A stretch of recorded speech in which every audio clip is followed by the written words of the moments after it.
For me, there's a simple rule in politics. Never, ever be surprised by what happens in politics. The face of truth is open. The eyes of truth are bright. The lips of truth are ever closed. The head of truth is upright. The breast of truth stands forward. The gaze of truth is straight. Truth has neither fear nor doubt. Truth has patience to wait. The words of truth are touching. The voice of truth is deep. The law of truth is simple. All you sow, you reap. The soul of truth is flaming. The heart of truth is warm. The mind of truth is clear and firm through rain and storm. Facts are only its shadow. Truth stands above all sin. Great be the battle of life. Truth in the end shall win. The image of truth is the cross.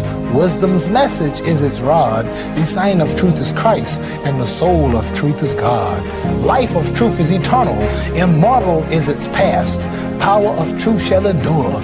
Truth shall hold to the last. I don't have to tell you things are bad. Everybody knows things are bad. It's a depression. Everybody's out of work or scared of losing their job. The dollar buys a nickel's worth. Banks are going bust. Shopkeepers keep a gun under the counter. Punks are running wild in the street, and there's nobody anywhere who seems to know what to do, and there's no end to it. We know the air is unfit to breathe, and our food is unfit to eat. We sit watching our TVs while some local newscaster tells us that today we had 15 homicides and 63 violent crimes, as if that's the way it's supposed to be. We know things are bad, worse than bad. They're crazy. It's like everything everywhere is going crazy, so we don't go out anymore. We sit in the house, and slowly the world we're living in is getting smaller, and all we say is, please, at least leave us alone in our living room. Let me have my toaster and my TV and my steel-belted radios, and I won't say anything. Just leave us alone. Well, I'm not going to leave you alone. I want you to get mad. I don't want you to protest. I don't want you to riot. I don't want you to write to your congressman because I wouldn't know what to tell you to write. I don't know what to do about the depression and the inflation and the Russians and the crime in the street. All I know is that first, you've got to get mad. You've got to say, I'm a human being. God damn it. My life has value.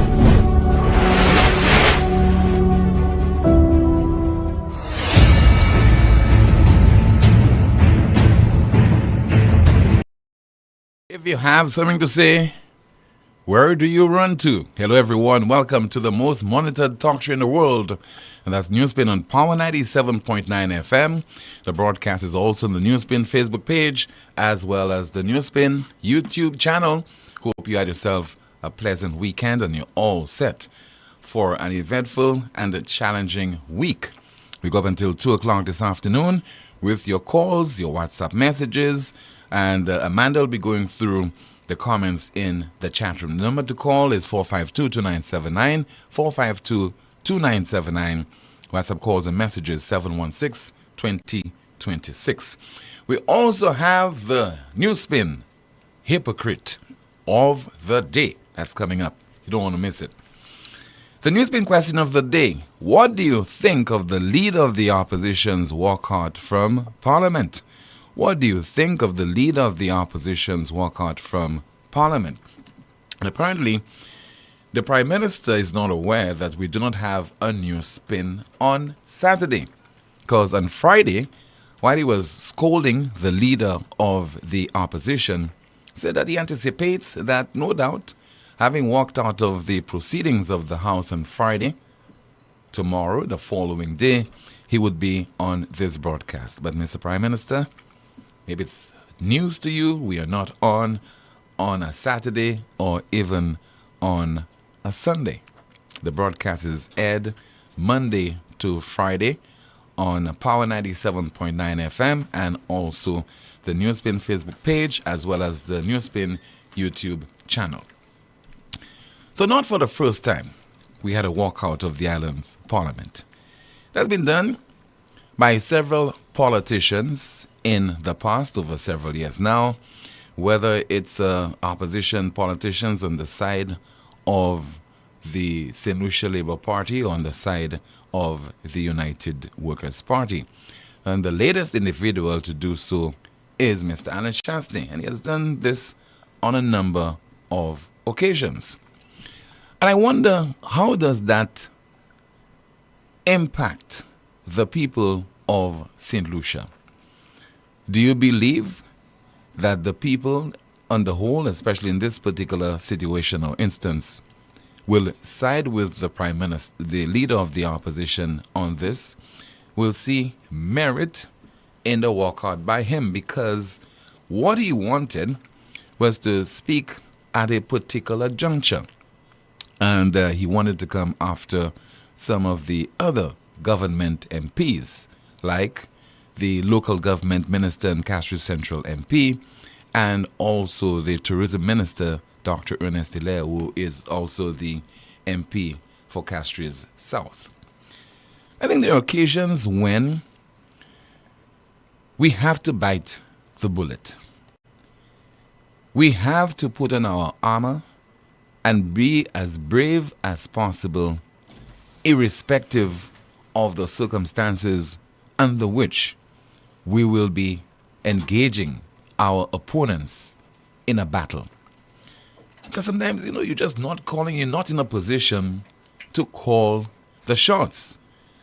And the leader of the opposition might be saying, well, common sense, on occasions like this one where the government side has 15 MPs and the opposition only has 2, then there's room for reasonableness. And there is need for give and take. Well, in politics, you ought to know that is not always the situation. And even when your opponents, political opponents, appear to be magnanimous, it is because there is something that they can benefit from as a result of a goodwill gesture. So the leader of the opposition should not have expected that the government side would have given him any kind of leeway to speak just before the Prime Minister and Minister with responsibility for finance. I believe in such circumstances, it is to a large extent how cogent your argument is, how convincing, because you're given this opportunity to represent a section of the St. Lucian society that might not necessarily supportive of the government, or they just want an alternative opinion or statement regarding the revenue and the debate, on the estimates and revenue that was delivered by the Prime Minister specifically and also debated by the government MPs. So you want another side, another perspective. And I don't think it really in such circumstances matter when you speak. If you're speaking before the MP for Castries Central or before the Castries East, the Castries South MP, to me, it really does not matter. It is the substance of your presentation, I think, and whether it will resonate with the St. Lucian public. Now, there's some people who have already made up their mind. Okay, they have already determined that whatever Alan Chasney will say will not be to their satisfaction. And that's a given. But there are some dispassionate people in this country. There are some people who are open-minded and they just want to hear what the leader of the opposition, the holder of that high office, has to say in response to the presentation that was made by the Prime Minister and Minister for Finance and the government MPs. So I believe that the leader of the opposition lost a golden opportunity to make his case to the people of St. Lucia, those people who matter. Let us listen. In fact, let us play an overlay and what transpired when, after the MP for Labrie spoke, we were in a cat and mouse game that was being played between the leader of the opposition and the other MPs who had not spoken yet. So eventually, when the speaker realized that the leader of the opposition's mic was not on, then he looked around and he saw that the MP for Castries East was ready to make his presentation, in effect, to close the debate. And it is at that juncture that the leader of the opposition packed his documents, took his bag, and walked out. And then the Prime Minister, a minister with responsibility for finance, closed the debate. And I think many people were robbed of the opportunity to hear what the leader of the opposition had to say. So immediately the leader of the opposition posted a statement on Facebook, on his Facebook page, and this is the explanation that he provided. I'm still standing in front of Parliament, waiting for my opportunity to debate the estimates. I thought it was very important to have the two ministers that this government chose to protect, Ernest Hilaire and Richard Frederick, the two most controversial ministers in government today. We have the situation going on at the halls of justice. All the deceit and lies have been taking place in the Ministry of Housing. But more importantly, we have a situation where Grenada has suspended a company and suspended agents, and that agent was detained yesterday in Dubai because claims were laid against him in Dubai with the police as to the price that they paid for those CIPs. We have the European Parliament, who took the first step to suspend our visas. We have the proposed ban list going on. We have the crisis with our Cuban doctors and nurses.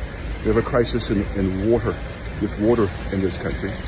And not once during the debate over the last 2 days were any of these things brought up. Instead, this government wanted me to speak so they could have Richard Frederick and Ernest Hilaire and the Prime Minister simply play politics, to rebut me and not to answer to the people of this country. This was a budget that was a la-la land budget. This is a budget where taxes have increased by almost $275 million and expenditures by over $300 million in comparison to 2019. This government has extorted the people of this country, taking money from their pockets and have very little to show for it. Do we have a better healthcare system? Do we have better roads? What's the price of bread today versus 2019? What's the price of your bus fares versus 2019? What could $1 buy in 2019 compared to what that $1 can buy today? And yet this government wants to boast about $2 billion budget. It doesn't matter what the number is if the people on the ground aren't feeling it. The fact is, this government has made the people of this country poorer, and we're about to get much poorer because we're going to lose our visa access to Europe. We're going to be banned from traveling into the U.S., and they have nothing to say. The leader of the opposition speaking outside of St. Lucia's Parliament, and that is on Friday. So after the walkout, this is what the Prime Minister and Minister with responsibility for finance said in response to the walkout by Mr. Alan Shasty. Member of Castries East.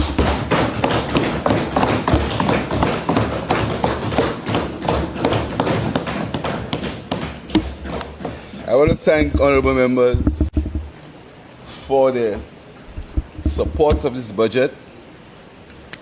I think, Mr. Speaker, we have delivered a budget that has met all the requirements. Requirements for health, requirements for national security, requirements for the people of St. Lucia. And Mr. Speaker, you will note that is normal practice that we debate the budget, the estimates, the day after we deliver the estimates of expenditure. That has been a custom, Mr. Speaker, for a long time. We debate, we deliver the estimates of expenditure, and we debate the budget the day after.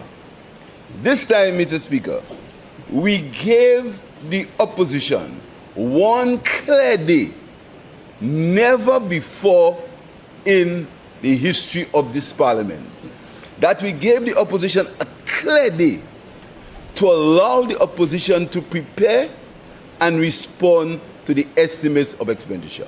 A whole day. Mr. Speaker, we allowed the opposition. Mr. Speaker, what happens in here? That is the result of democracy. The people of St. Lucia decided that they would have had 15 of us and 2 opposition members. The opposition's role is to come and represent the people that elected them into government. That is their role, Mr. Speaker. But the opposition chooses, because the leader of the opposition believes that he has a divine right in this country. So he'll speak when he wants, how he wants, in spite of the fact that the people have voted him out of government. So he comes here after we've given him an entire day. Never before in the history of this parliament, and if I'm wrong, I'll stand corrected, that we have had an entire day for the estimates. We've given him an entire day. We allowed him to have his way as far as speaking is concerned. But he believes that he is some man that must rule even though he is out of government. Not under my rule, Mr. Speaker. The leader of the opposition will obey the laws of this country, and if he doesn't like it, he will do what he's accustomed to doing, walking out. But I'll tell you something.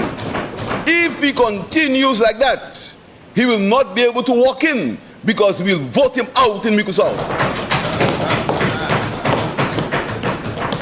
And this arrogance, this belief that you are master, you can do whatever you want, Mr. Speaker. There are 15 of us here. 15 of us are here. 13 have spoken. The leader of the opposition believes he must speak when he wants. Who says he must speak at number 15 or number 16? Who says so?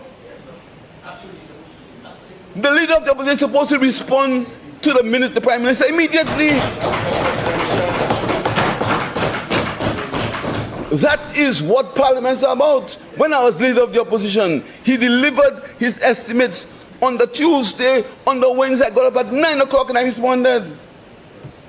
So, Mr. Speaker, because he has nothing to say, because his handlers want to hear what everybody has to say, so he can come in. By the way, Mr. Speaker, I'm speaking in the Parliament building on Labrie Street.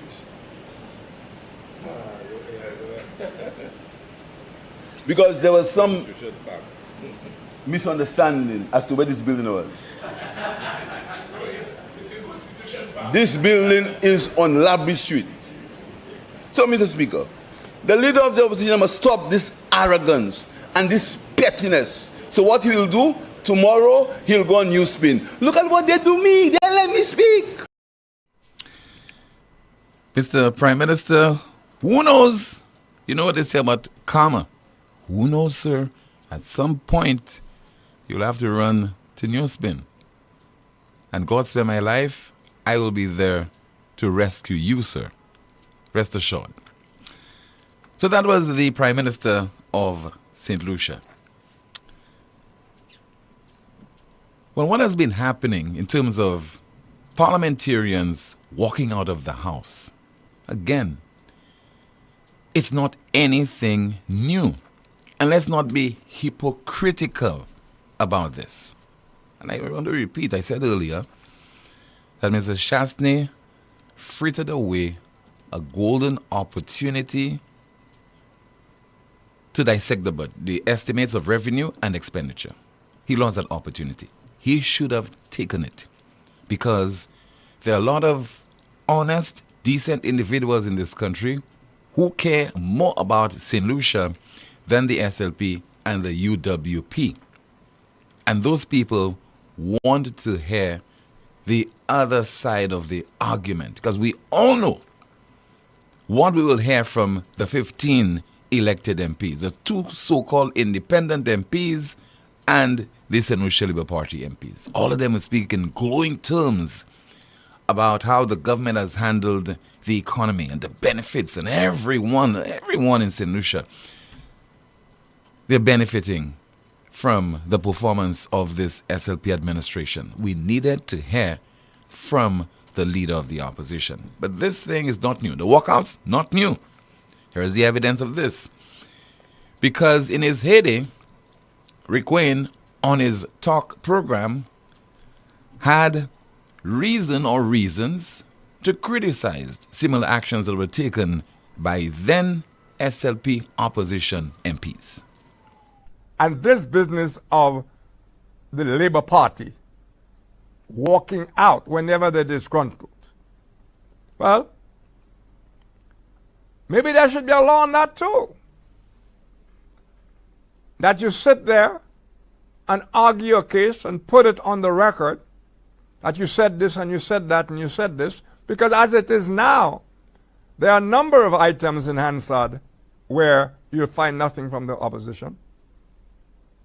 Nothing. So you wonder, where was the opposition? They walked out. And this business of the Labour Party walking out whenever they're disgruntled, well, maybe there should be a law on that too. That you sit there and argue a case and put it on the record that you said this and you said that and you said this, because as it is now, there are a number of items in Hansard where you'll find nothing from the opposition. Nothing. So you wonder, where was the opposition? They walked out. Wayne, in his heyday, host of Talk, and I suspect he was referring there to the SLP when it was in opposition between the years 2016 and 2021. Let me hear from you right now at 452-2979. WhatsApp calls and messages 716-2026. We have a call via WhatsApp. Good afternoon to you. You are on the air. Hello. Good afternoon. Hello. Hi. Good afternoon to you, caller. Good afternoon to you. You are on the air. Good afternoon. Yes, sir. Go ahead, please. Go ahead with your contribution. Turn down the volume of whatever device you are using.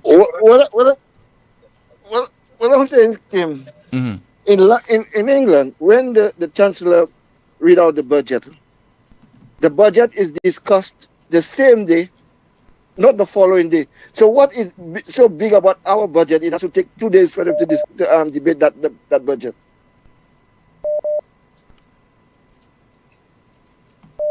Maybe our approach, no doubt, is different, although it's the same Westminster system, sir. But our approach is different. Yeah. It does not have to be like the UK. Yeah, but what's so big about our budget? It has to take 2 days. When a country like London could discuss it the same day, when the Chancellor finished, the opposition, the shadow Chancellor gets up and reply, and all the other people contribute. So why it has to take 2 days in St. Lucia? So you believe that the system should change, the procedure should change? It should change, because I don't see no reason why they should.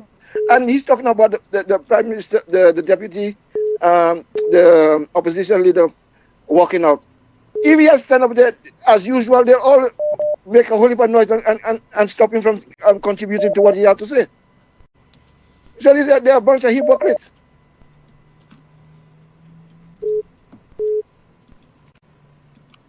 That's it, caller? It has to be, if there's a chancellor that bring up something, the shadow, the opposition chancellor has to respond.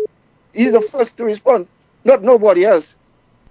So if our Prime Minister read out the budget, the opposition leader is supposed to respond as soon as you finish. Okay, caller. Thank you so much. Calling from the UK. We have another caller line. It's a government senator, as we say hello. Good afternoon. This is NewsSpin, you on the air. Good afternoon, Timothy. Thank you so much for taking my call. How are you? Yes, I'm okay. Senator Jawair. Good afternoon to you.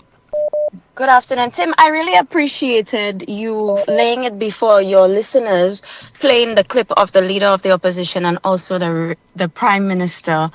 And I have to agree on one thing, that there was an expectation of the leader of the opposition to speak. Now, the caller before did speak towards, what has happened in the UK, etc. But our MPs are allowed between 45 minutes to an hour to respond. So when you look at 17 MPs and the time it will take for all 17, that's 17 hours of a rebuttal. And it is not possible to happen within a day. Now, the Prime Minister presented the budget on the Tuesday, and he said that he would have allowed the Leader of the Opposition additional time to prepare, because in times past, the Leader of the Opposition did not present because he said he had insufficient time to prepare. This time around, the Leader of the Opposition was on record a few days prior to the Prime Minister laying the estimates of revenue and expenditure that he was ready to debate. Still, Prime Minister allowed for an extra day. It came that PM laid the bill on Tuesday. Wednesday was the day off. Thursday, as expected, the Leader of the Opposition would respond. Now, in opposition for the SLP, Prime Minister Philip J. Pierre by 9 o'clock, 10 o'clock, was ready to respond. Granted, Alan Shasney, Leader of the Opposition, said he wanted a bit more time.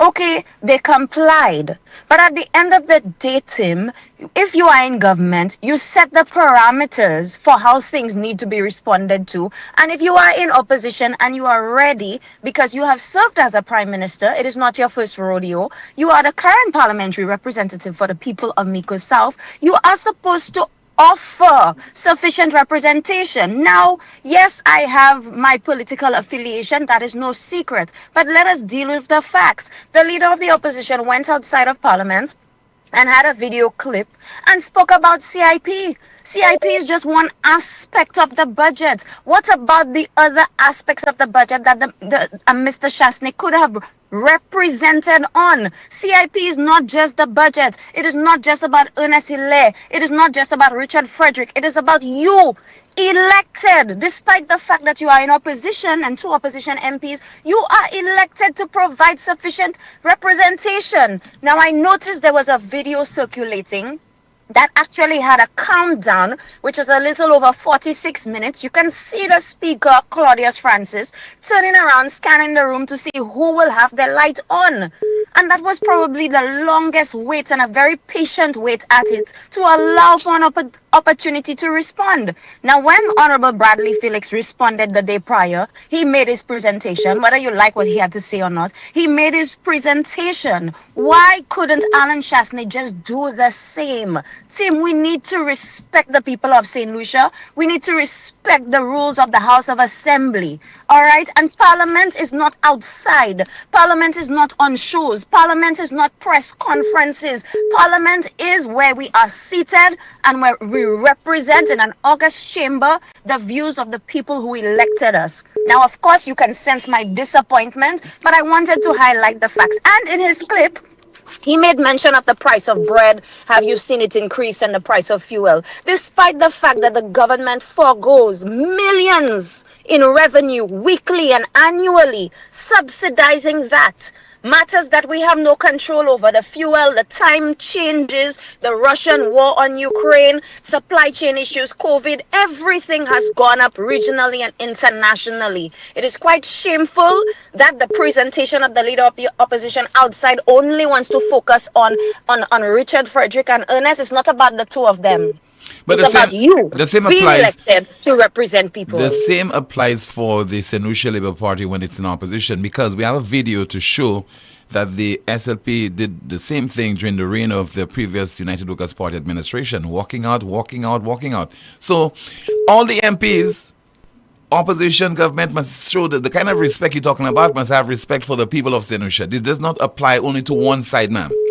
All right. Tim, I will tell you, everybody must respect. Now, the Labour Party believed when they were in opposition that the premises on which they were out of the house, they believed that it was right because they will not be and given a fair opportunity. The same obtains for the Leader of the Opposition. He believes that he was right. So now, let Tim, the people be the judge on this particular issue. Let the people Right, be the I judge. agree and I understand. But Tim, look at where we are. We are not talking about back and forth casting blame. Because Labour Party will get the flack when they go down and they talk about what the UWP could have done. And the people will tell you, we don't want to hear that. We want to hear what you can do. We want to hear from Alan Chastney what he's going to do for the people of Miku South. We want to hear from the United Workers' Party what they are going to present to the people. Now, I know they passed 13 motions, and 12 of those 13 motions have already been achieved by this government. And it is clear and very vivid for the people of St. Lucia to see. Alan Chastney has an opportunity. Now, if he wants to do a press conference to present his debate, let's hear more than CIP. Let's hear more than that, because CIP is not what the entire budget is about. The people of St. Lucia, where some may agree with it and some may not agree with it, that is not the only thing that is affecting us. Provide proper representation for the people who elected you and not be ready to pack up your things and go when you had a fair opportunity, as you can see in the video, a very fair opportunity to make representation, and he did not do that. Okay, Government Senator, thank you so much for speaking with us on this afternoon's NewsSpin program. Just so there from Government Senator Lisa Jawahir. We have another call. Good afternoon to you. This is NewsSpin. You're on the air. Timothy, good afternoon to you, Hi. Timothy. Good afternoon to you. Timothy, you know, I listen attentively to news and your program. And I pay special attention to what people say. Now, this lady doesn't know what she's talking about, because she doesn't remember how disrespected the leader of Philip J. Pierre was to Speaker Rosie Masserin. And you need to play that tape, and she needs to understand. Here is the man as Prime Minister today. You know, I really don't want to really attack people personally, you know. I am just talking about the behavior and what is being said.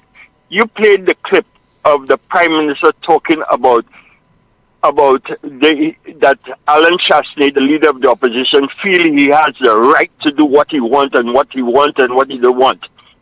But you remember in that clip, Philip J. Pierce stood up and challenged the government side. It's there on record that he has just as much right as any one of you. You remember that, Tim? You remember that? I can remember, sir. Yes. He stood up in the opposition and said he has as much right as any one of them standing on the other side. I mean, you know, I listen to news and I listen to what people say, and I cannot understand how the Prime Minister today can get up and say the leader of the opposition feel he has the right to do what he wants and what he doesn't want and so on.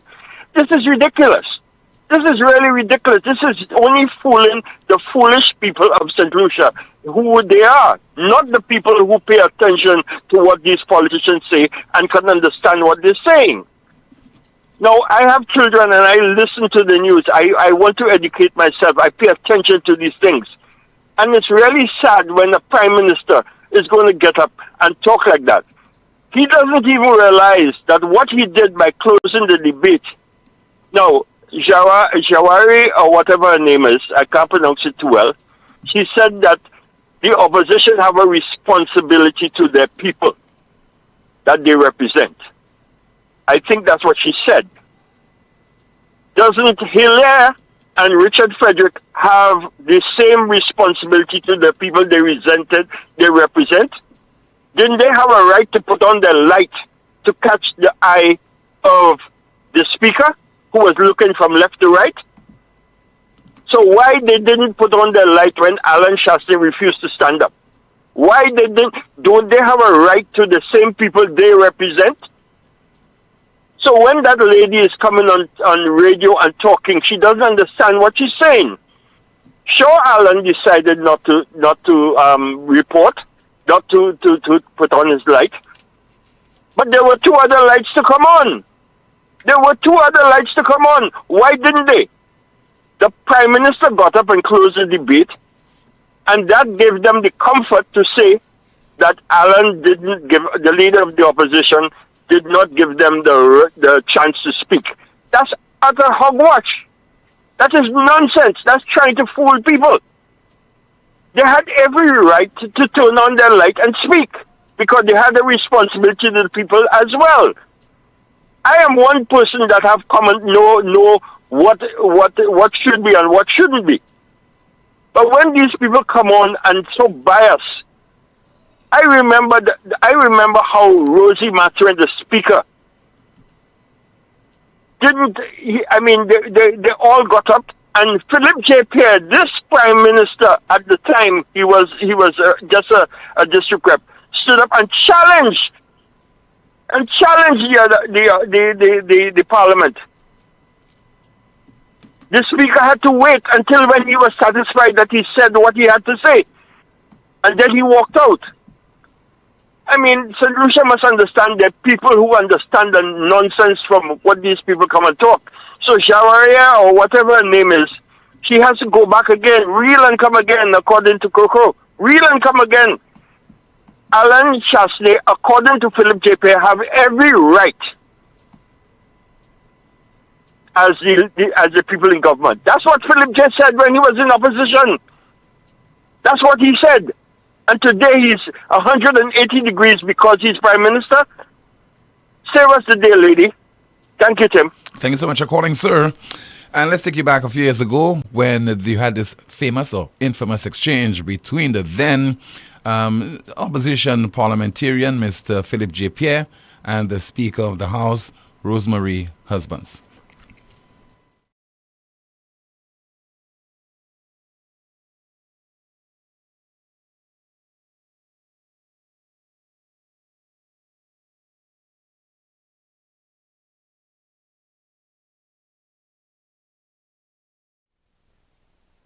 Okay, what we have is an overlay. We'll try to see if we can locate the clip, so we'll play it. We'll have an audio with it, possibly so you could hear the exchange between Mr. Philip J. Pierre and the then Speaker. In the meantime, let's find out what's happening in the chat room.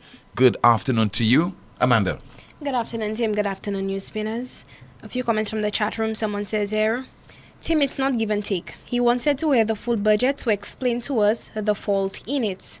Someone says here, Tim, how can you debate something you have not heard all the facts?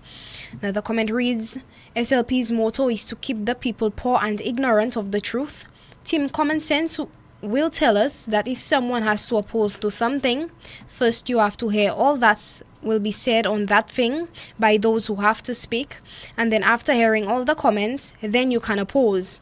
But what's the point of opposing to a few comments being made after you oppose? Then you have a few other speakers coming out with other information that you think that you should have waited to speak on after, because there's not much opposition in the House for you to say, I'll leave it to my colleagues to oppose to.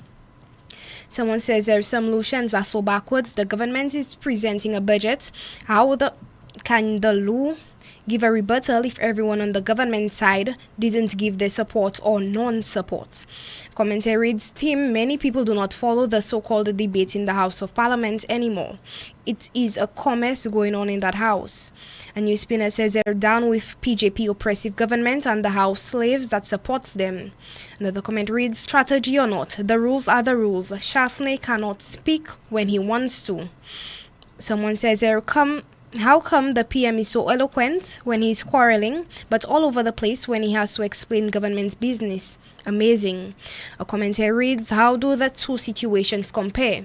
The then opposition was not denied the opportunity to make their contributions.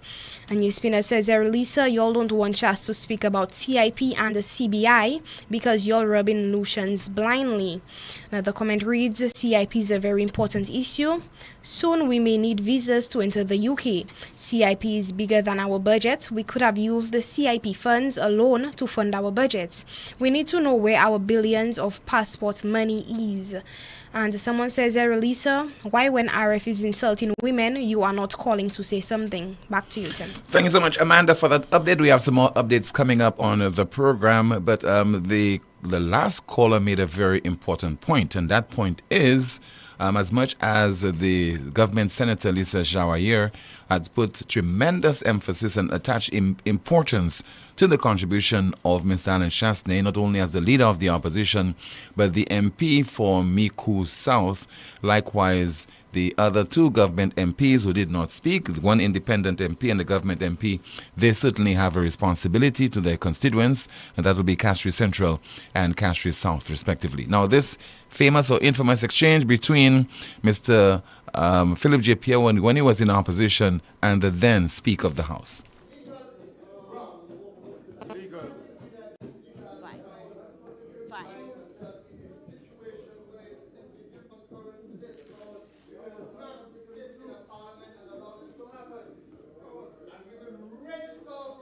And it is your right. Honorable member, it is your right to... Madam Speaker, I will stand and you're allowed to put me out. Pardon me? You will not sit. It is your prerogative to stand. Well, stand. I will continue with the business of the House. If you choose to stand, fine.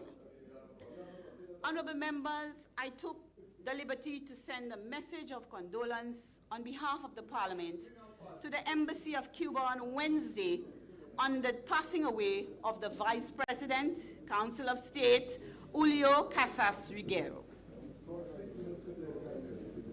Statements by ministers.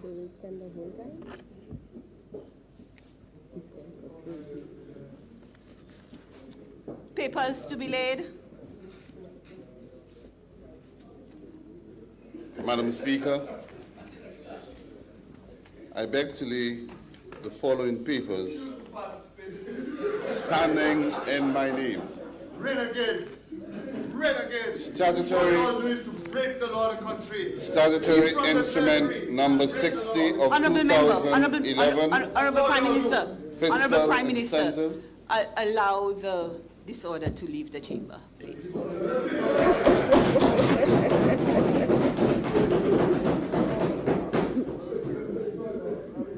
If we have silence and order from the members who will remain, then we will continue. But a member was speaking on the floor and members are leaving in big noise, and you call this order? It is not order. It is not order. A member is on the floor and other members are talking over. No. You have chosen to leave the Parliament. Sorry, sir. You have chosen to leave the Parliament. You just heard there from former Speaker of the House, Rosemary Husbands-Matherin, in that famous walkout of the St. Lucia Labour Party MPs during the reign of the previous United Workers' Party administration. This is the most monitored talk show in the world. Still to come, the NewsSpin Hypocrite of the Day.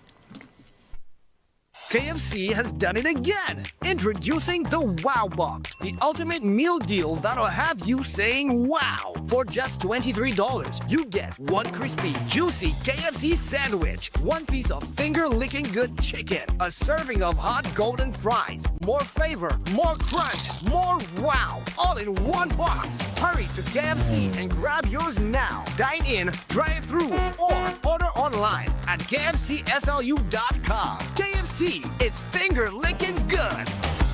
Lazarus's Funeral Home is here for you.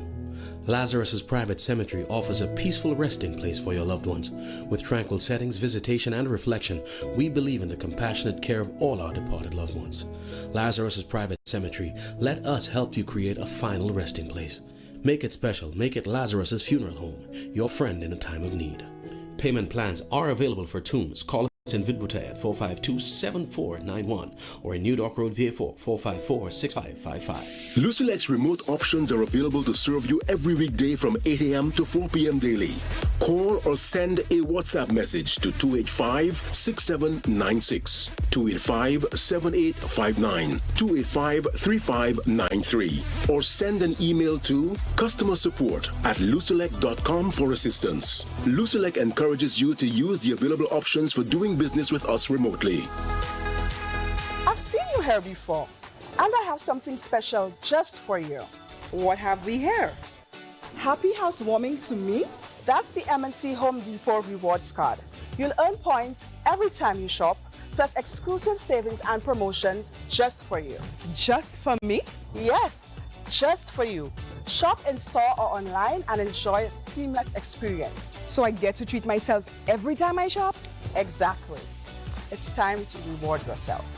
MNC Home Depot and Sunbelt Rewards Card. Sign up and reward yourself today at www.mnchomedepot.com.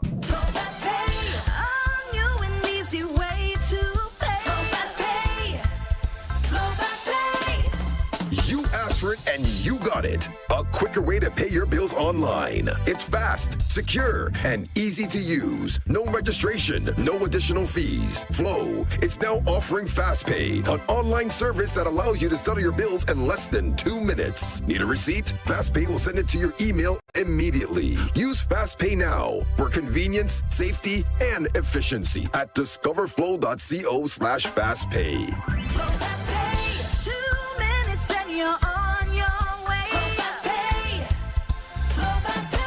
Flow is keeping you connected. Are you tired of going from doctor to doctor, spending time and money, yet still not getting the answers you need? Now, at La Clinique du Corps Diagnostic Center of Excellence, we bring you the latest in medical technology, our state-of-the-art radiation-free full-body MRI.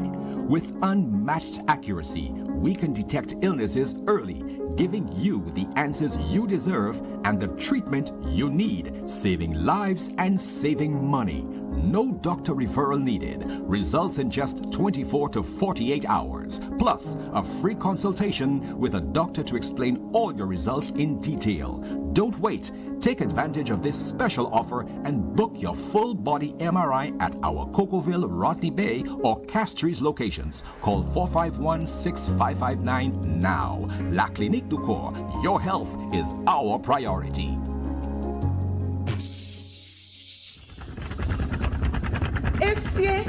Don't tell me that tire flat again. I just changed that tire. Wait, what? You just changed that tire? Well, I bought a used one because you didn't give me enough money. Oh, I see. Well, you know what? Chivi's Tire Shop only carry brand new quality tires at affordable prices with free installation. Hey, it seems you're working at Chivi's Tire Shop. How you know all that? Come on, Brenda. The tire shop down the road from our home in the American Drywall Building. Oh, yes. I forgot. Well, you know what, Patrick? Let's go there right now. Take your wallet.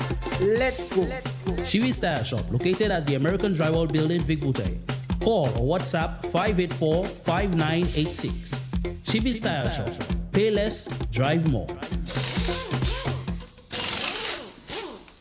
It all started with a penny. For over 85 years, we have invested in our farmers, fishermen, people, and our country. When we were called to serve, we were here. We understand what is valuable to our people and our country. That is why we support all industries, including tourism. We are the bridge towards a brighter future and economic growth. When our people, government, and businesses called upon us, we were here. 85 years later, First National Bank St. Lucia Limited is here for you.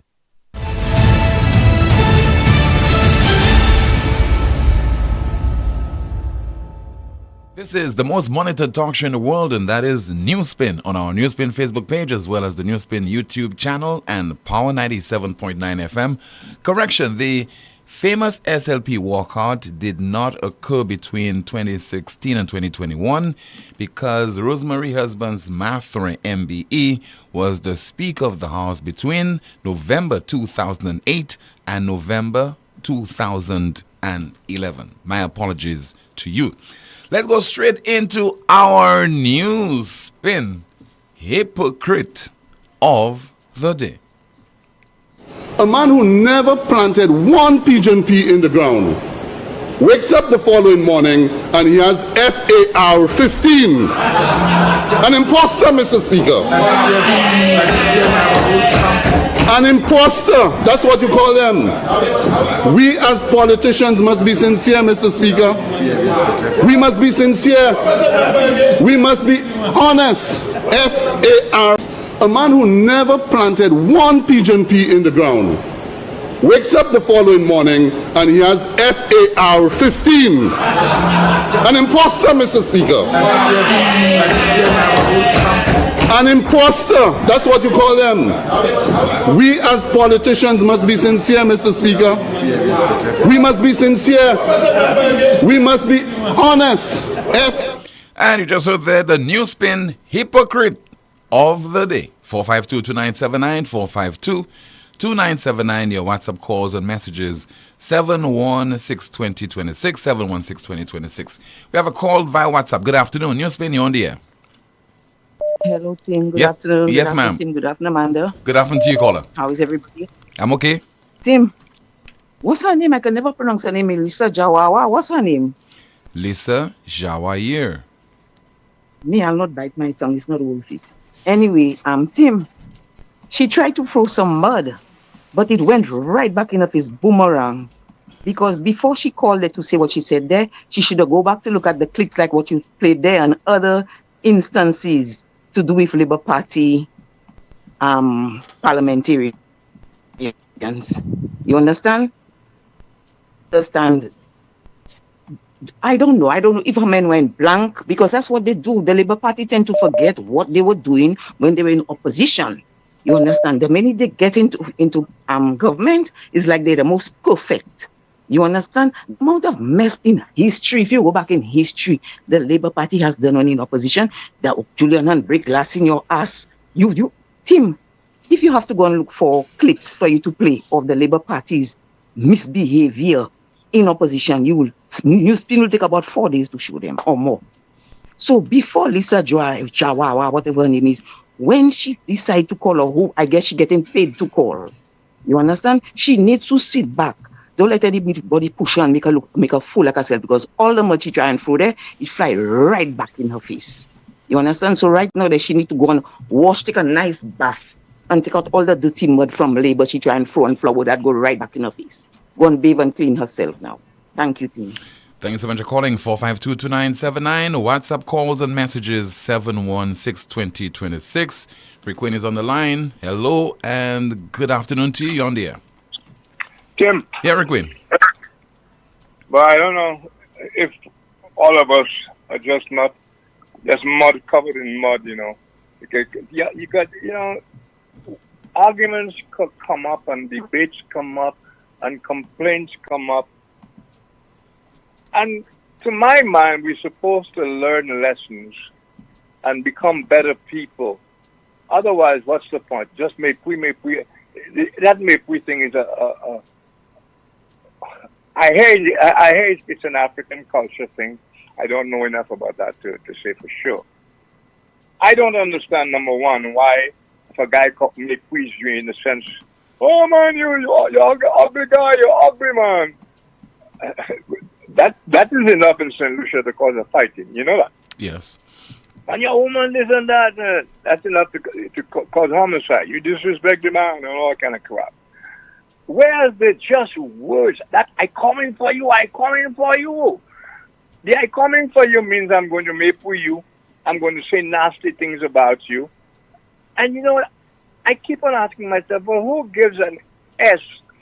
You say nasty things about me. What am I supposed to do in retaliation? Feel bad? Be embarrassed by you? And you look at the guys who stoop to that level. I mean, they couldn't embarrass frogs, you know. But we are moved by that, and may we. It's a pity that we don't point out flaws with a view to educating and making us better people. But history is history, and history can be quite embarrassing. As it turns out, a lot of us writers and commentators in St. Lucia have had good reason over the years to write embarrassingly about the conduct of the House. When you put that under the microscope and start asking yourself personal questions, you know, with purpose, it strikes you that maybe that's what we are. What we have seen reflected in the House for years and years, going back in degrees, going back to Compton's time, is that we are a bunch of people that really you wouldn't invite to dinner, you know, Tim. The people who represent us in the House.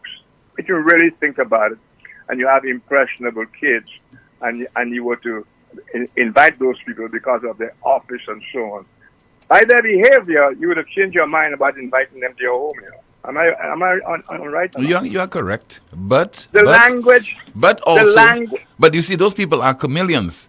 The environment changes, and therefore the whole approach But you're not the chameleon. and attitude would change. My point is, you are not the chameleon, and the rest of us not chameleons. I'm saying to you, let us put the house under the microscope. The house has, for as long as I am familiar with the house in St. Lucia, and don't worry, telling you because we love to do it, the bad behavior of other houses. There's bad behavior in other houses, and you have a speaker who doesn't play around and who throws people out. And even the bad behavior in other houses is, you look at it, and it is controlled, Tim. They go just so far. And it's almost cultural with them, like the British, for example. They started this whole thing, almost, etc. So everything, you put our house under the microscope. And then you listen to people calling in and talking about behavior, and that the house is no place whatsoever to turn to reference for good behavior and good manners. In fact, the house is especially a place that students who study, teachers who study, to point out to people, to the students, that self-control distinguishes the man from the animal. And there's never any example of self-control in the house. To make matters worse now, we have a speaker who has written in stone, "Do not expect me to be even-handed in the house." Basically, he said that, no? I am with my party. Anybody says about my party, this and that in the bazooka. He said that. So anybody who is looking to the speaker to be even-handed or even to stick to the rules of the house is an idiot, because he does not. And when he takes his decisions and you worry about it and say that's odd, but he told you he was going to do that in the first place. Okay? So we come now to the Alan Shastney thing. How that becomes a matter of behavior or manners or representation of the people, I don't know. What I saw was there were 3 people left to speak to him. Yes. I was a senator, and we always played a cat and mouse game with the light who would come on first and so on. It still remains, even with the cat and mouse game, for the speaker to say what light he saw first. So even if our shenanigans, it's the speaker who ultimately will say, give you the permission to stand up because your light first caught his eye. Are you with me? Yes, you're correct. So at the last House sitting, there were 3 MPs left to take the floor. There were 4. Well, 4. Including the Prime Minister. Yes. Well, 2 of them sat there on one side, and the one on the other side did exactly what they were doing. And they missed their opportunity. For once, the Speaker did the right thing when he didn't see a light come on. Put the Prime Minister on. That was the right thing. Now, what are we going to complain about now? That Alan Shastney did not oppose?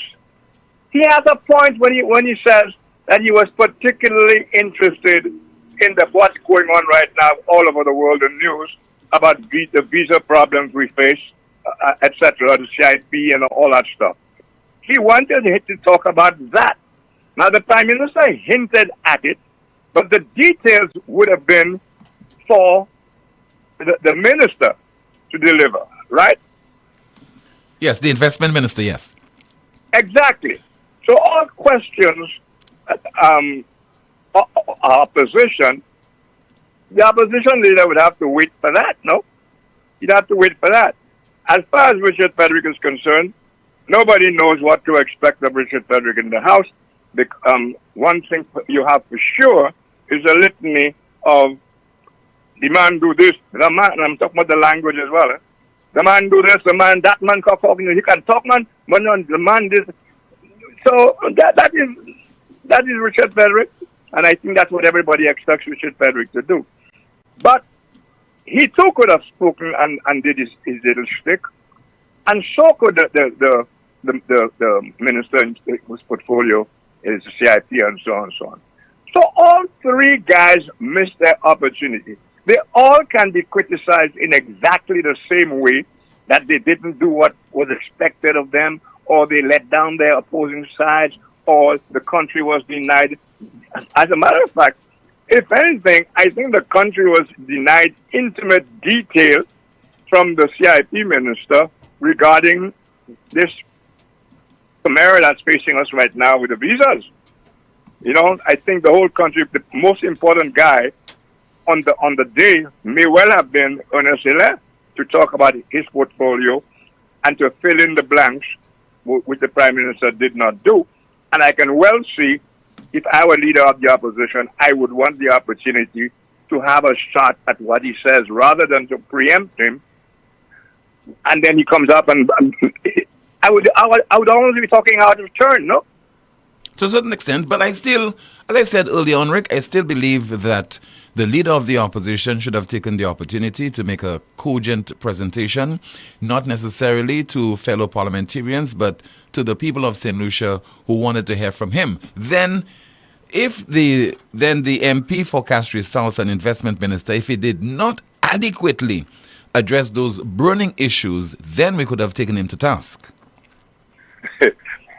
Tim, you sound as if you're watching another parliament. Then they could have taken him to task. I want you to find one sitting of the House when one particular MP did not do his whole focus on Alan Shashney, on very personal matters, on historic matters. No, this has been the norm. This has been the norm from the time this government came into office. So nobody was expecting anything from that particular minister.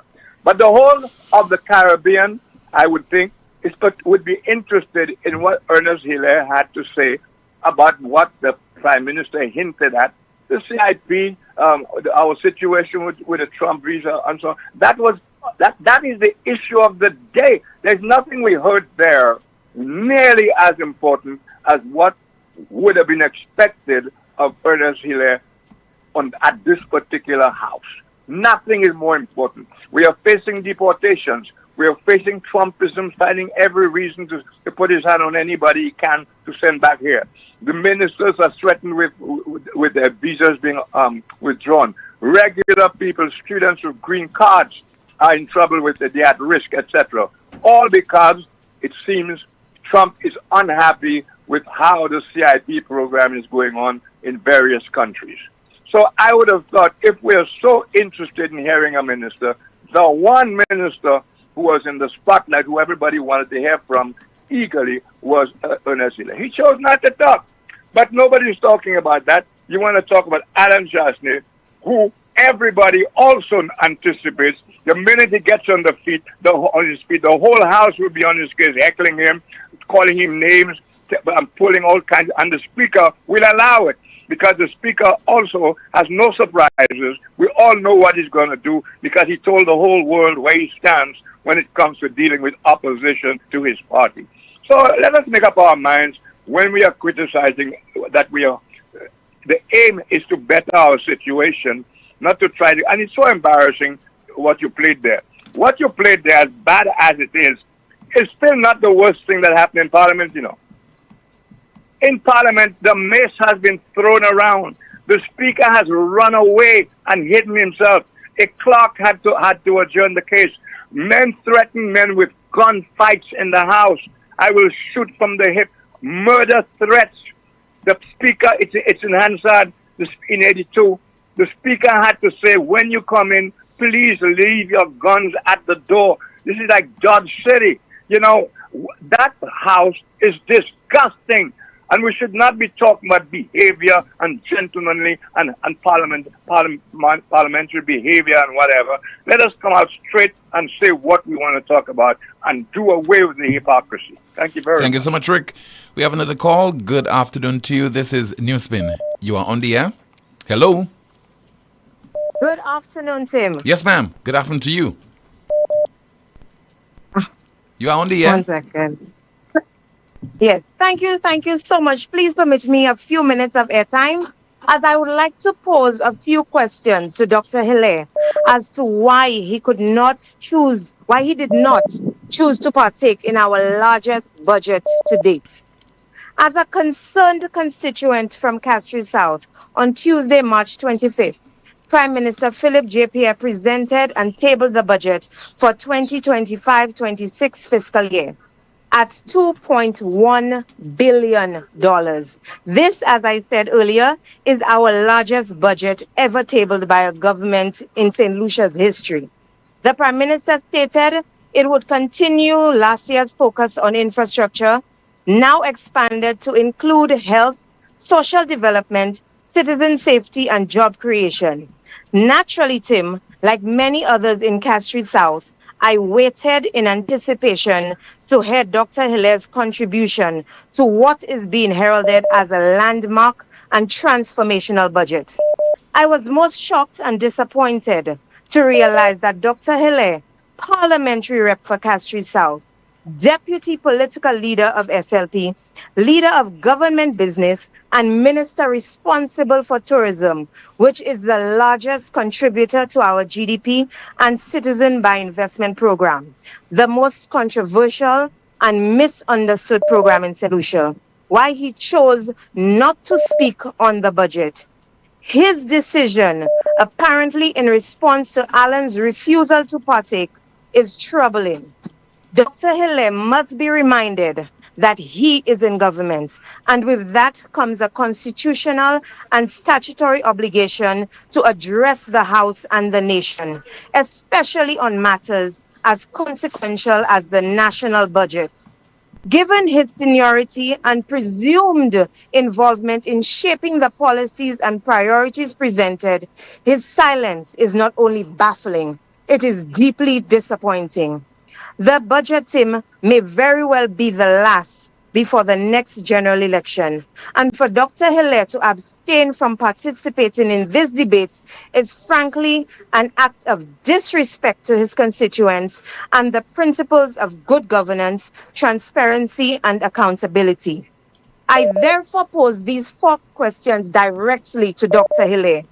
Should the people of Castries South and St. Lucians at large interpret your silence as a lack of support for the budget?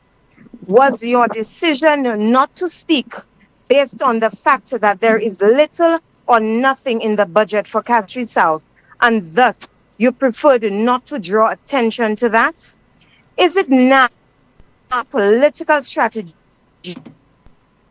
to Alan Chaffee so you can build entirely on rebuttal rather than proactive leadership and representation?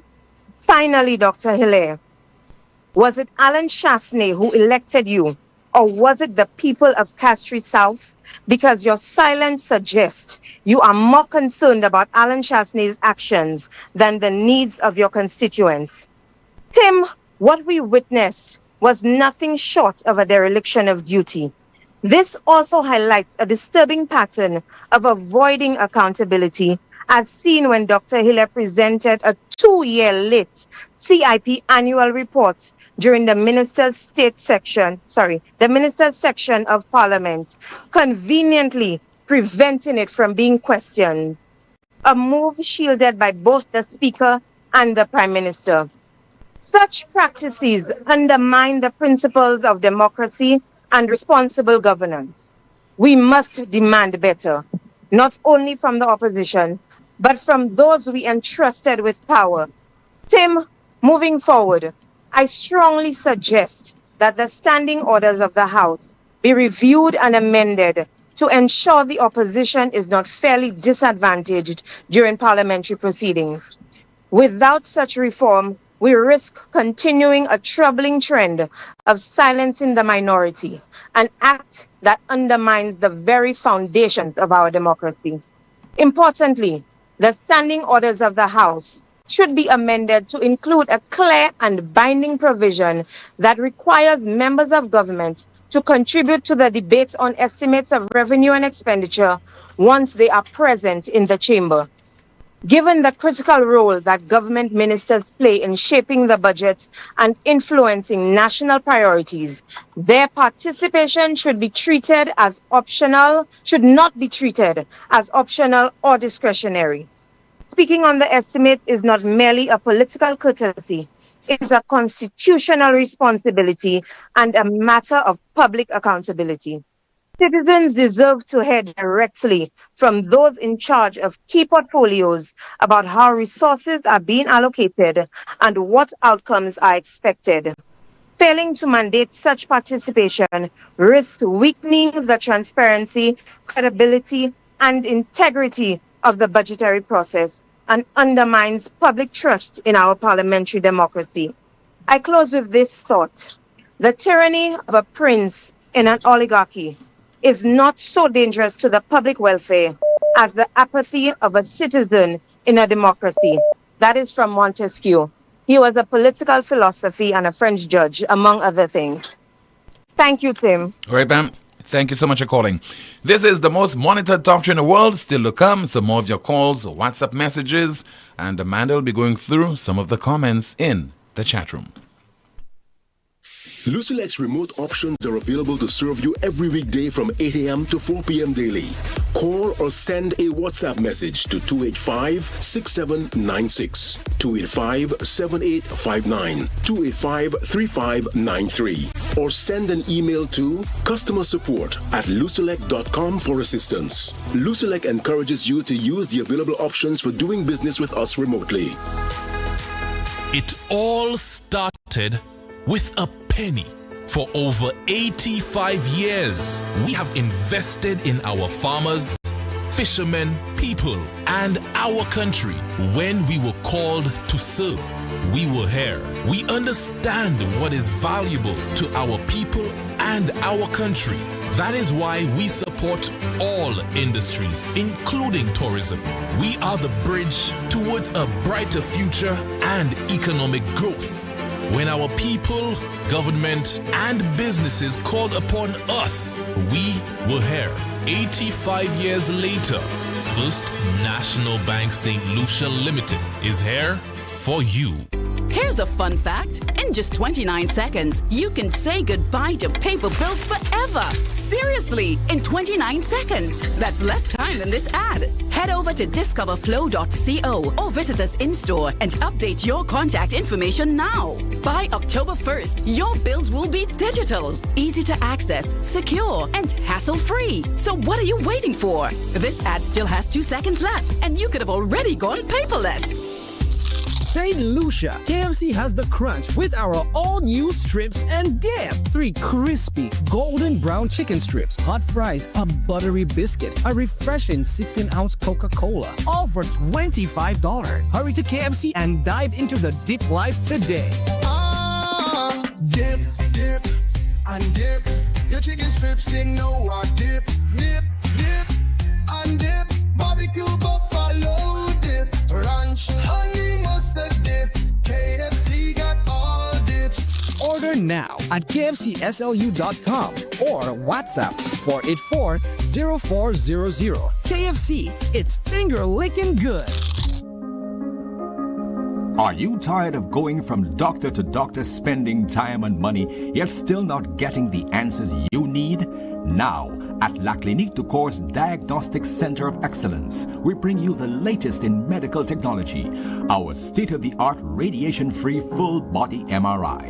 With unmatched accuracy, we can detect illnesses early, giving you the answers you deserve and the treatment you need, saving lives and saving money. No doctor referral needed. Results in just 24 to 48 hours. Plus, a free consultation with a doctor to explain all your results in detail. Don't wait. Take advantage of this special offer and book your full body MRI at our Cocoville, Rodney Bay, or Castries locations. Call 451-6559 now. La Clinique du Corps. Your health is our priority. Need more days of savings? MNC Home Depot and Sunbelt Super Saturday of Savings has just been extended to Sunday. Take advantage of amazing deals. This weekend, MNC Home Depot and Sunbelt are offering you amazing discounts on selected items. MNC Home Depot and Sunbelt Super Saturday of Savings has been extended to Sunday. Don't miss out on the incredible discounts and deals. See in-store, Facebook, or www.mnchomedepot.com for more details. Terms and conditions may apply. Better value for better. Taco Thursdays at Senior Snapper from Thursday, 13th February 2025 and every Thursday. St. Lucia, your Thursdays just got a whole lot better. After work, there's only one place to be. Taco Thursdays at Senor Snapper Seafood Grill and Margarita Bar. In Cruzley Town, that is Marie Therese Street. Live DJ, fresh tacos, and island vibes. What more do you need? Tacos for just $10 plus 2-for-1 margaritas and mojitos to keep the good times flowing. Thursdays is Taco Thursdays at Senior Snapper.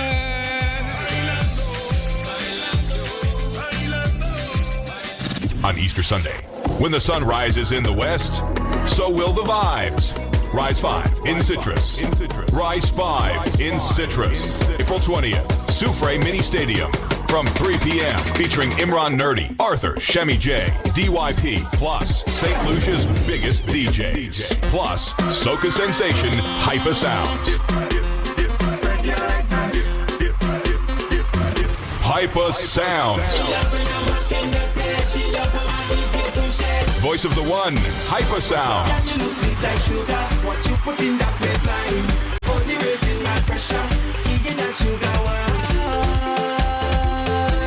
Tickets are $120, available at all sell outlets, Mambo's Bar in Soufre, and online at fourcircletickets.com. More at the door. Platinum sponsor, Court St. Lucia. Gold sponsors, Bank of St. Lucia, Hotel Chocolat, Hennessy, Bounty Rum, JP Chenet, and KFC. Bronze sponsor, Heineken, Power 97.9 FM. Media sponsor, Liberty Media. Rise 5 in Citrus. On Easter Sunday, we rise. Also sponsored by Blue Waters and Angostura Chill.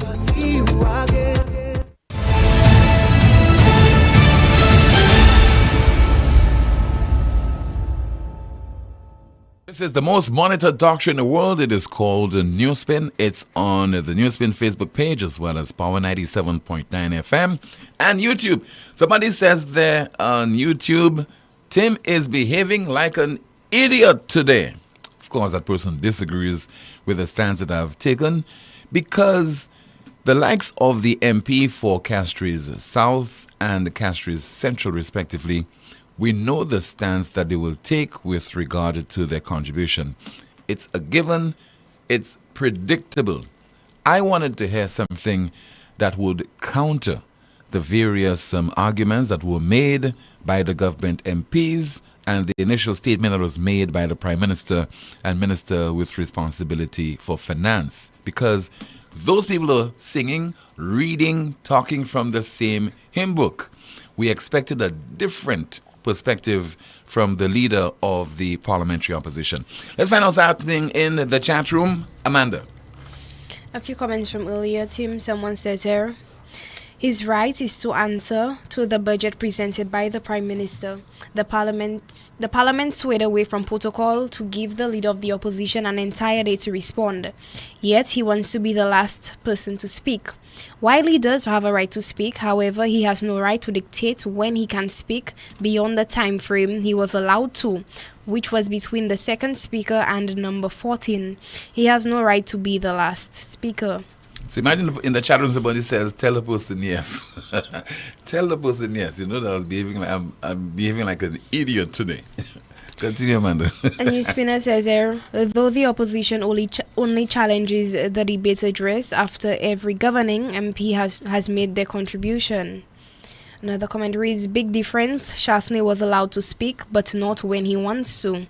Someone says there, this moment in history is often conveniently forgotten by the SLP supporters. Comment reads here, I don't know what is here to hide from the government. As long as Shasney has to speak, the PJP administration gets afraid. A new spinner says here, you are being very insincere to only be calling out this far issue now. Where were you at the time when it was happening?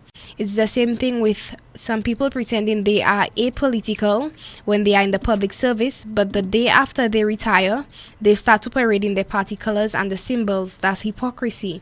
Another comment reads, the Chancellor had nothing to say. He had his turn and he refused to speak when it was given to him. There is no spinning of that. We have somebody calling from the U.S. Virgin Islands. Good afternoon to you. This is NewsSpin. You're on the air. Hi, good afternoon, Tim, and how you doing? I'm okay, caller. Good afternoon to you. Hey, Tim, just quickly, Tim, I've been getting reports of a number of St. Lucians who have gone to the embassy and who have had their visa not renewed. We're not talking about new applicants. We're talking about people who have had long-standing visas. Their visas have been renewed multiple times, and it's not been renewed. And I'm hoping that you would check into that and see if there is something happening with the visas currently that St. Lucians and visas are not being renewed. And if people could just call in and if there is any truth to that. Yeah. Well, we hope, you see, in such circumstances, unfortunately, we don't hear from the Ministry of External Affairs enough. People like the Permanent Secretary and other people who have that kind of information. I'm sure that they would have received complaints from those same solutions who are impacted, and they would have noticed a trend. And they have the information at their disposal. It is important that they share it with us. So maybe the minister with responsibility for external affairs can clarify that particular issue. I think last week somebody also either called or sent me a WhatsApp message to indicate the same observation that you just made there.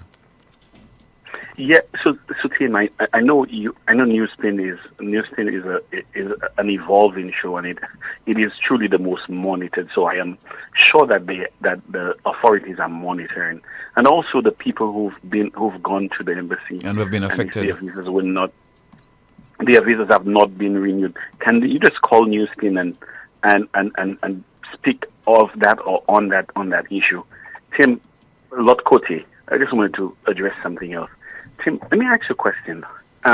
When the House, when the Speaker acknowledges the Prime Minister, does not that indicate that the debate was over at that point in time when the Prime Minister stood up to speak? Yes, it does indicate that it ends because he's the one who has to close the debate on the estimates of revenue and expenditure. So then, at the time, and I'm not here trying to take up for Shasti, for Mr. Shasti, he can do that all on his own. But at that time, what is his purpose in the House now?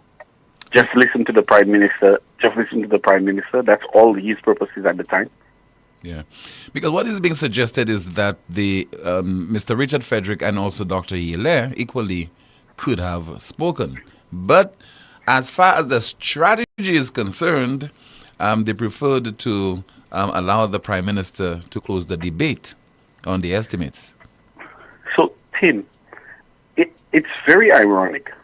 So therefore, caller, what we had there was really not a debate per se, because it was one-sided. We don't have a debate. It was exactly. So, Tim, just think of it, right? We have two major controversies that brewing right now. We have one with the leaked New York Times article, whether or not credence is paid to it, whether it's accurate or not. Mm-hmm. But that is out there, and that is from a reputable source. And I know for a fact that other governments have responded to that article. And if I'm not mistaken, I heard that the Prime Minister seems to indicate that his government himself have done certain things. But all he says is that he just says that nothing has officially communicated. But they're taking it serious, Tim. I can assure you they are taking it serious as any other government. Mm-hmm. Don't you think it would behoove the Minister of CIP to speak on that issue and brief the St. Lucian people?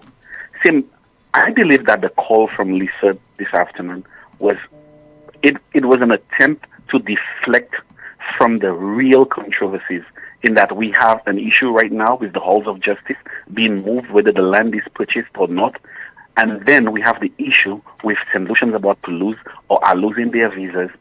And the CIP has caused us problem. And we did not hear from anybody. But who blaming? Shastny did not speak. And we need to, and that's the issue. Out of all the issues we have, Shastny did not speak on a budget that you claim was so great. But the international issues that we have that is pressing that will seriously affect the island, not a word on it, and then that's okay. And I could hear people calling and saying, "Oh, he should have." No, at this point in time, I really don't want to hear that much from Shastny. I really want to hear from Ernest. Ernest is the individual I really and truly want to hear, and Richard, about the heralds of justice. Tim, thank you so very much for your time. Thank you so much for calling, sir. All the best to you. 452-2979, WhatsApp calls and messages 716-2026. And let me see if I have any. Okay, we have a WhatsApp call. Good afternoon. NewsSpin, you on the air? Hello. Hi, good afternoon, Tim. Yes, sir. Good afternoon to you, caller. Tim, I love politics. And over the years, I have been an ardent follower of what happens in Parliament. But over the past 3 years, I've had to temper my involvement of what I watch, especially when it comes to the sitting of Parliament. I am a supporter of the United Workers' Party, and I am a resident of Beaufort South. And for that reason, the people I normally choose to listen to in this present Parliament are Bradley Felix, Alan Shastny, and Kenny Anthony. But I was prepared to make an exception for the last sitting because of the contemporary issues facing the country as far as the CIP is concerned. And for that reason, I wanted to hear from Ernest Healy. You may be aware, Tim, of the vote in the European Parliament, that the stance that they have taken with CIP countries and the threat to remove the visa entry of those countries participating in that project. So I really wanted to hear what Ernest Healy had to say, and I was denied that opportunity. So it is very important, and I think that the stance that Alan Shastny took, it was an honorable one, because he wanted to respond to issues, a very, very important issue, which is going to affect the lives of St. Lucians, both here and abroad. And we were denied this opportunity. That's one. And secondly, Tim, Senator Jawari, I'm sorry if I pronounce her name wrongly, she mentioned that this government has already implemented or adopted 12 of the 13 resolutions which the United Workers' Party passed at their convention. Which means that the only one that they did not adopt. I am pleading with her now to call back or to message and to let us know, itemize which resolutions that the party has adopted, this party has adopted, because I don't think she's been truthful to. That is my contribution.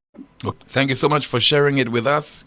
452-2979, WhatsApp calls and messages 716-2026.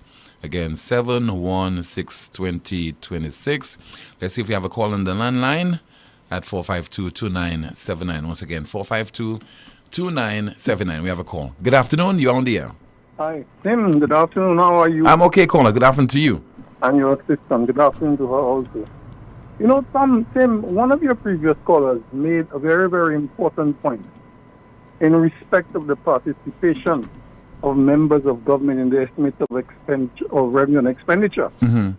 And with that in mind, what came to my mind at the time, and I'm sure you recall it.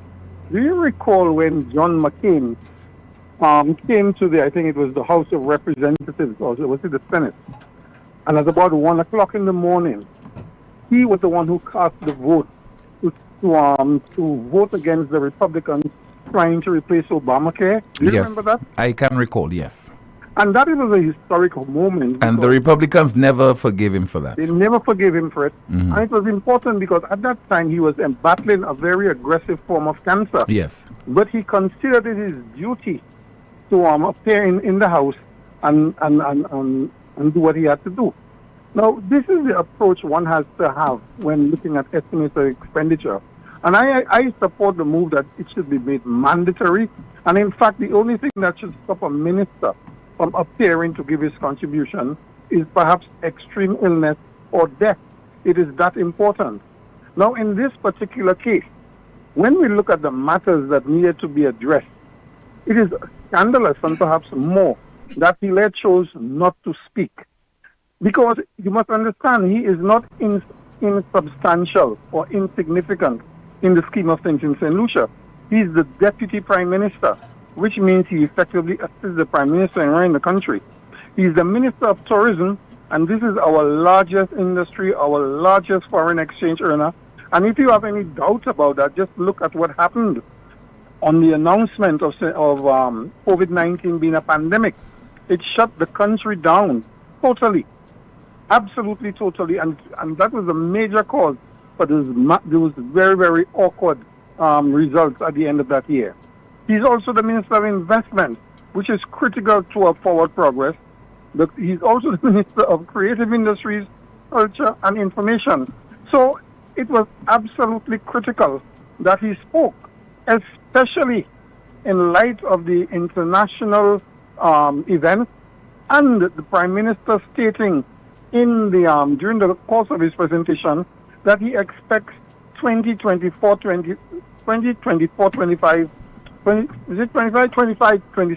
to be a bumper year. It is beyond me how anybody could predict a bumper year for the upcoming year when we have this chaos going on in the United States. And I would have been very happy to hear what Ernest Hilaire, in all those roles that he has, would be able to address that and put people's mind at ease. The other thing is that the CIP must not be looked upon as just another event, because the numbers involved there are huge, and in fact they approach the budget amount. The budget amount is $2 billion, and as far as I recall, we were talking in excess of $1 billion US for supposedly missing funds from CIP. So this attempt to downgrade Hilaire's absence to just another non-event, it's almost that we hurting ourselves. It is his responsibility. It was his responsibility to be in the House, and I don't think that anyone should even attempt to give him a pass on that particular one. Okay? All right, that's caller. my contribution at this time. Okay, thank you so much for sharing it with us. 452-2979, WhatsApp calls and messages 716-2026. Amanda, let's find out if we have any comments in the chat room. A commenter reads, Shas has been walking out of the House since when he became leader of the opposition. Then he calls Wolf. Commenter reads, so was all of this drama just to avoid having Ernest speak on CIP? And NewsSpin says, this is my point. When Lisa is coming out to lash out against Alan Chasney, what about the two other ministers that did not present? Most of all, Ernest, with all that was going on, Lisa is saying CIP is not the only thing to speak about on the budget. Another comment reads, so because the opposition did not speak, that prevented Ernest Hilaire and Richard Frederick to tell the people of their corrupt moves that they have been doing in this government. All right, we have no proof of any corrupt moves. Okay, we keep hearing those things, but we can't say corrupt moves. Continue.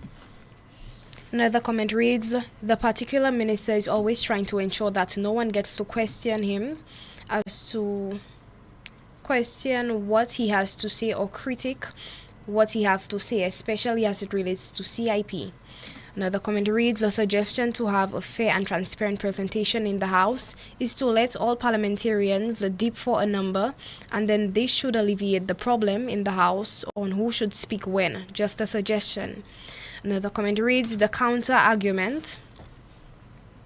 Yeah, continue. The counter-argument you should look forward to the most is that of the Minister for CIP. I recall opposition members shadowing ministers in the previous government.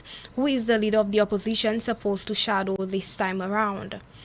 Another comment reads, it's true I heard about visas not being renewed. I know 3 cases now. Thank you so much, Amanda, for that update. We have a call via WhatsApp. Good afternoon to you. This is NewsSpin. You're on the air. Hi, Tim. Thank Hi. you very much for taking my call. This Hi. is Dominic Fady. Good afternoon to you, Mr. Fady. You know, it is rather intriguing that Ernest Hilaire, the Minister for Tourism, chooses not to speak when the Canadian market, according to reports from the St. Lucia Tourism Authority, is down 20%. Not one, not two, 20%, Tim. Register that. The British market coming in for January, because is actually 10% down. Virgin Atlantic has just reported that they are no longer going to be flying to St. Lucia. So we have some significant headwinds within the tourism sector, Tim, and the minister chooses not to address the nation on what is the strategy going forward to replace these very dismal arrival numbers with a plan to rescue the situation. That's number one. Tim, we've also had TUI has left the country as well. Are you aware of this? Well, I've heard about it. I've heard about it, but I've not received confirmation from the Ministry of Tourism on it. Correct. So we would like to have some clarity.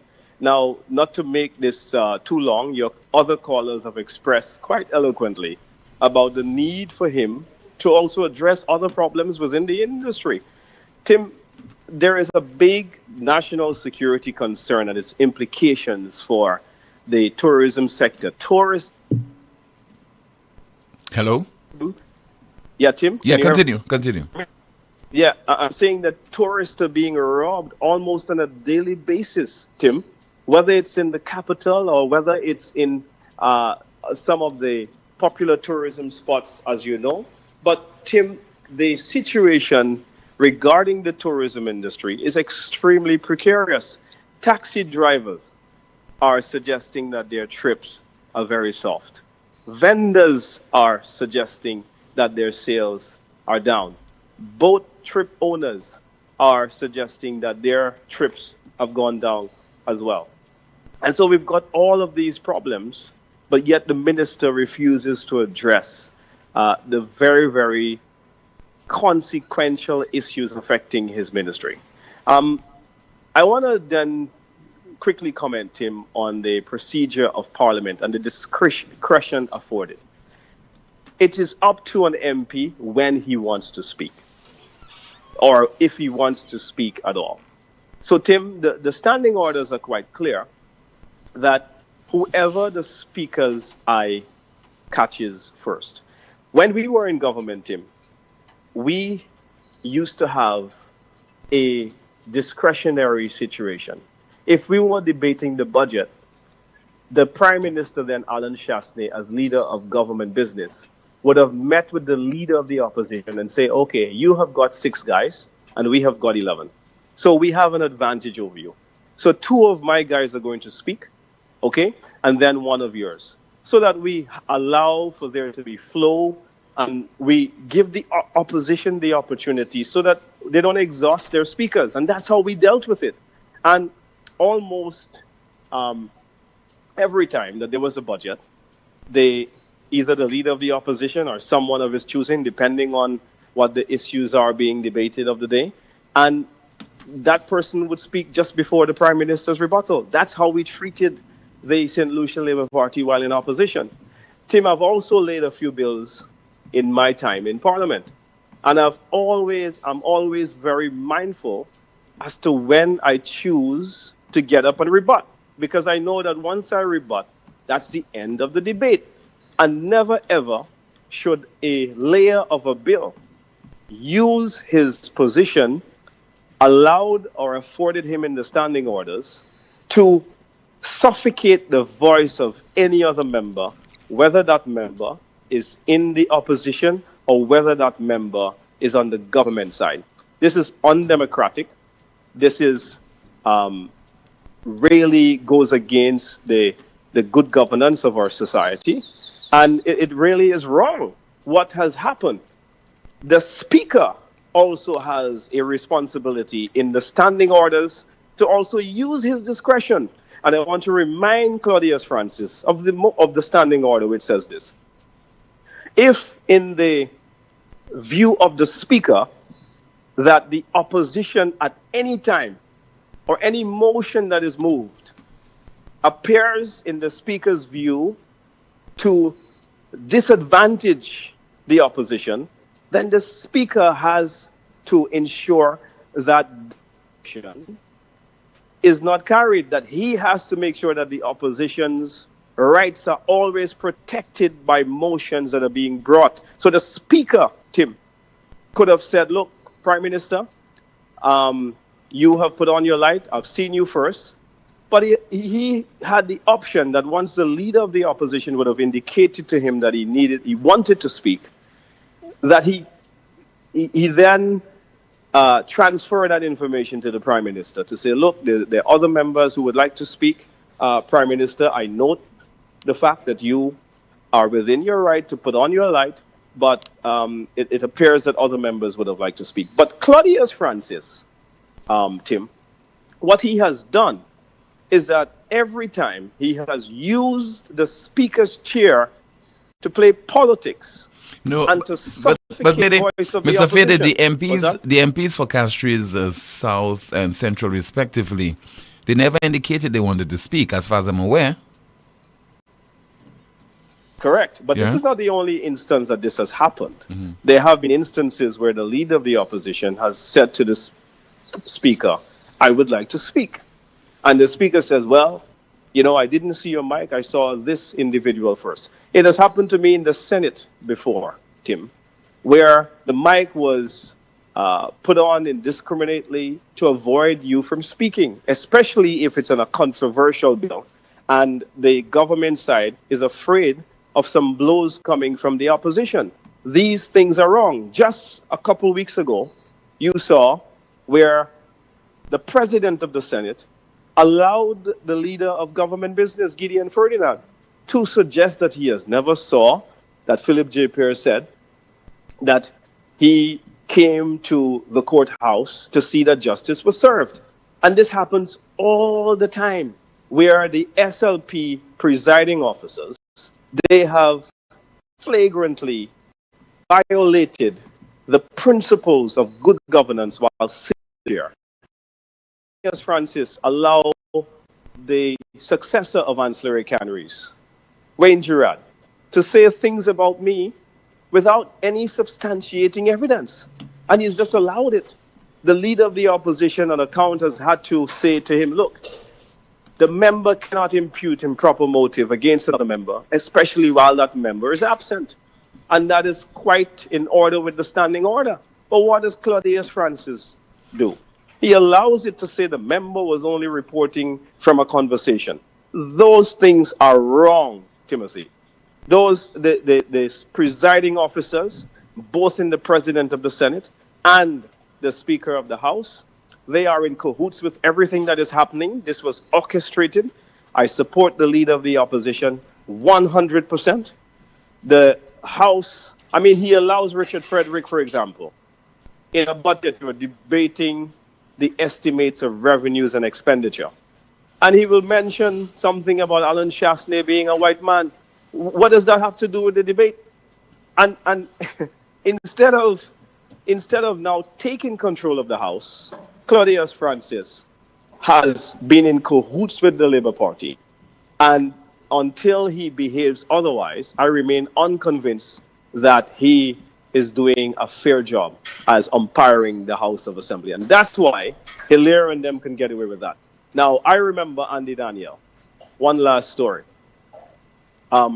Very often would say to us on the government side, look, the member, there was one occasion that Alan Chasney, the layer of a bill, had attempted to close the debate. And Dr. Kenny Anthony, the MP for Viewfort at the time, suggested he would like to speak. But the Speaker caught the eye of Alan Chasney first. Andy Daniel said, leader of government business, I know that you're within your right to put on the mic, but I would like to use my discretion to allow the MP for Viewfort South, who has suggested that he would like to speak. Let's give him that that courtesy and that privilege to speak, because you will get a chance to rebut at a subsequent time. And you know what? Alan Shastney sat down and off his light. His contribution to the debate. And that's how speakers should function, Timothy. Thank you very, very much. All right. Thank you so much. Allowing me the time. You just heard the opposition senator, Mr. Dominic Fede. Let's conclude now with our NewsSpin news of the day. The NewsSpin news of the day reads, Mexico bans junk food sales in schools in its latest salvo against child obesity. Mexico bans junk food sales in schools in its latest salvo against child obesity. That's a broadcast. Thank you so much for listening and watching another edition of the world's most monitored talk show. My name is Timothy Poleon. Goodbye.